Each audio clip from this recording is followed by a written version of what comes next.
नमस्कार। आज हम महाभारत के एक ऐसे योद्धा की कहानी में उतर रहे हैं जिनका नाम अक्सर बड़े किरदारों की छाया में खो जाता है। सुदक्षिण काम्बोज। जी हाँ, सुदक्षिण।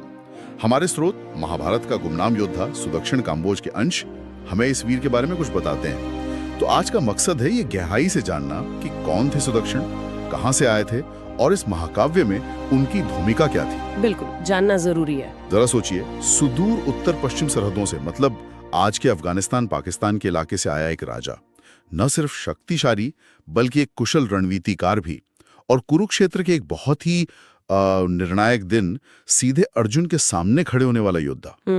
चलिए इस भूली भी कहानी को परत दर परत खोलते हैं। तो ये सुदक्षिण थे कौन असल में, और ये काम्बोज साम्राज्य, इसकी क्या अहमियत थी? हाँ, तो देखिए, सुदक्षिण जो थे वो काम्बोज साम्राज्य के राजा थे। ये इलाका अपनी लड़ाकू जनजातियों और खासकर बेहतरीन घोड़ों के लिए बहुत मशहूर था। अच्छा। सामरिक नजरिए से देखें तो ये इलाका बहुत ही महत्वपूर्ण था।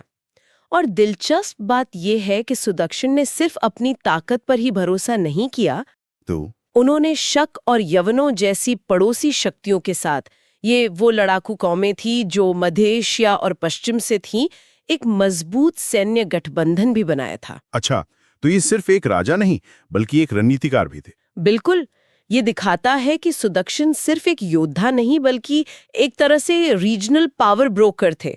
और कुरुक्षेत्र सिर्फ कुरुवंश का झगड़ा नहीं था बल्कि उस वक्त की पूरी जियोपॉलिटिक्स का अखाड़ा बन गया था। ये बात तो है। और ये भी सुना है कि उनका सम्मान सिर्फ युद्ध भूमि तक ही सीमित नहीं था, जैसे द्रौपदी स्वयंवर या युधिष्ठिर के राजसूय यज्ञ में भी वो मौजूद थे। जी हाँ, बिल्कुल। बड़े आयोजनों में उनकी उपस्थिति उनकी प्रतिष्ठा को दर्शाती है। राजसूय यज्ञ में जो युधिष्ठिर के सम्राट बनने का प्रतीक था, सुदक्षिण ने खास तौर पर सफेद घोड़े भेंट किए थे।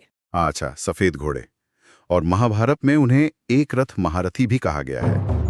इसका क्या मतलब है? ये तो काफी बड़ा टाइटल लगता है। हाँ, ये एक रथ महारथी का दर्जा सिर्फ कोई नाम नहीं था। इसका सीधा मतलब था कि वो अकेले ही हजारों सैनिकों वाली सेना का सामना करने की क्षमता रखते थे। अकेले ही हजारों से? हाँ, ये कुरुक्षेत्र युद्ध शुरू होने से पहले ही उनके शौर्य और उनकी प्रतिष्ठा का बड़ा प्रमाण था। समझ गया।